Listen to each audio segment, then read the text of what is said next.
Hello, everyone, and welcome back to Clarity English Practice Channel, where learning English is easy and fun. I'm Jessica. Have you ever been waiting in line for a cold brew at a coffee shop and someone smiles and asks, "So, what do you do?" It is the most common question in the world, but suddenly your mind goes completely blank.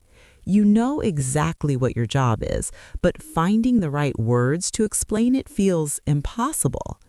If you have ever felt that wave of panic trying to explain your work life, trust me, you are not alone. Today, we are giving you the exact phrases you need to answer that question with total confidence. That is exactly right. Hello, everyone, and welcome. Whether you're battling a morning commute, relaxing on your couch, or taking a mental health walk outside, we are so happy you joined us for this English podcast. Today's topic is a massive part of English in daily life. We spend so many hours of our lives at our workplaces, so naturally, it dominates our conversations. If you want to learn how to talk about your job in English, you are in the perfect place. Absolutely, David. We want to help you speak English fluently, and mastering this topic is such a fantastic step. Especially if you are looking for easy introductions for beginners, this is exactly what you need. When you learn how to talk about yourself in English, you instantly feel more relaxed in any social situation, from a casual mixer to a high-stress interview. So, David, where should we begin? Let's start with the absolute basics.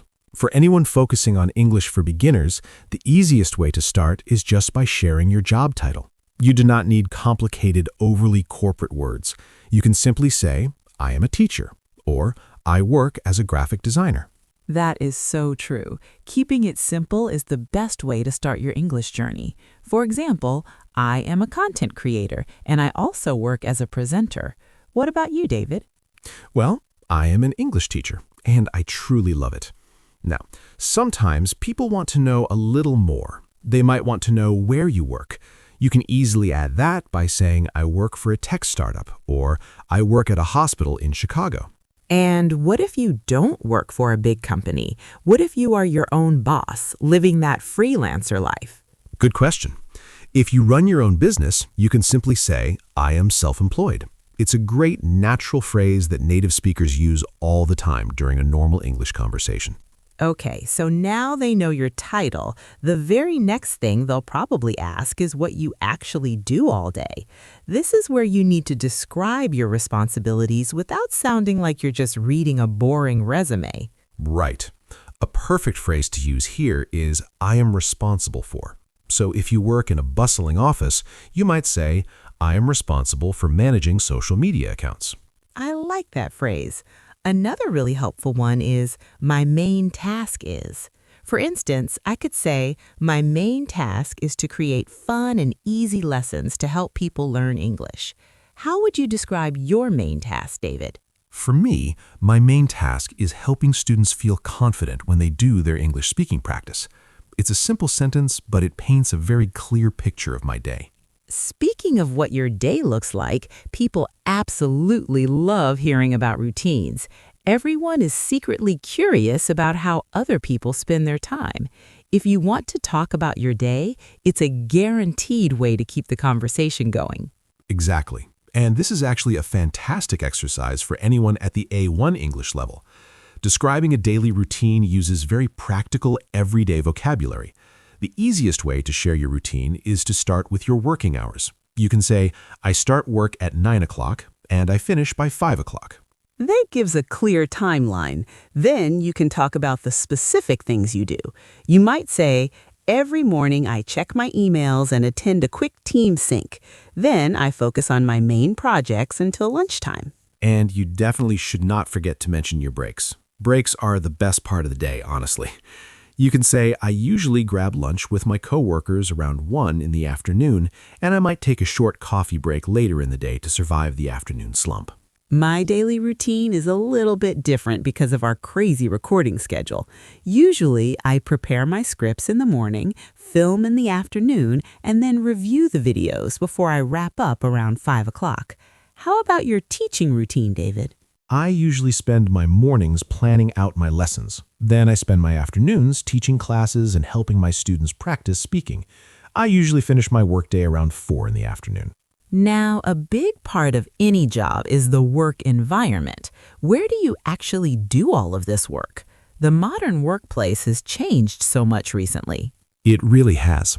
Today, many people work remotely from home. That's a great detail to share. You can say, I work from home, or you might say, I have a hybrid schedule. That means you spend a few days working in your living room in sweatpants and a few days commuting to an office downtown. And let's not forget the people who work outdoors. If you are a construction worker, a photographer, or a park ranger, you work outdoors. Working outdoors instead of staring at a screen all day must be so refreshing. It definitely sounds nice on a sunny day. You can also describe the feeling or the vibe of your workplace. Is it a highly formal environment where everyone has to wear a suit and tie, or is it an informal workplace? I definitely prefer an informal setup where you can just wear jeans and a comfortable sweater. The atmosphere makes a huge difference in how much you actually enjoy your day. It really does, and the people around you are just as important. You can mention your colleagues by saying, my team is super friendly and we always have each other's backs. A lot of modern offices have an open space layout, which makes it really easy to chat with your coworkers, as long as you are still meeting your deadlines. That naturally leads us to a slightly deeper, more personal question. Do you actually like what you do? Sharing your true feelings about your job is a very common topic when you have a long, real conversation with someone. It is, and it is perfectly fine to be honest. I absolutely love my job. I love it because it is so incredibly rewarding to watch my students improve. What about you, Jessica? I am very lucky because I love my job too. I love it because I get to be creative every single day, and I get to connect with amazing people from all over the world who watch our videos. But let's be real. Every single job has some difficult parts, even if it is your passion. There are things you just don't enjoy. You can express that by saying, I love my job, but sometimes dealing with technical issues can be completely overwhelming. For me, I love teaching, but sometimes grading a massive pile of homework papers late at night takes forever. I totally understand that. And if you are quietly dealing with burnout or just not happy with your current job, it is completely okay to talk about that too. You can tell someone, I'm looking for a new opportunity. That is a very polite and professional way to say that you are ready to quit and find a fresh start, maybe looking for better pay or a shorter commute so you aren't sitting in highway traffic for 2 hours. So we've talked about the present, but sometimes the conversation shifts to the past. People are naturally curious about your background and the crazy jobs you might have worked before. Yes, and this is a great chance to talk about your career journey. You can simply say, I used to work as a barista at a local coffee shop, but now I work for a large international company. Exactly. It shows how much you've grown. It's also a really good idea to talk about the things you learned from your past jobs.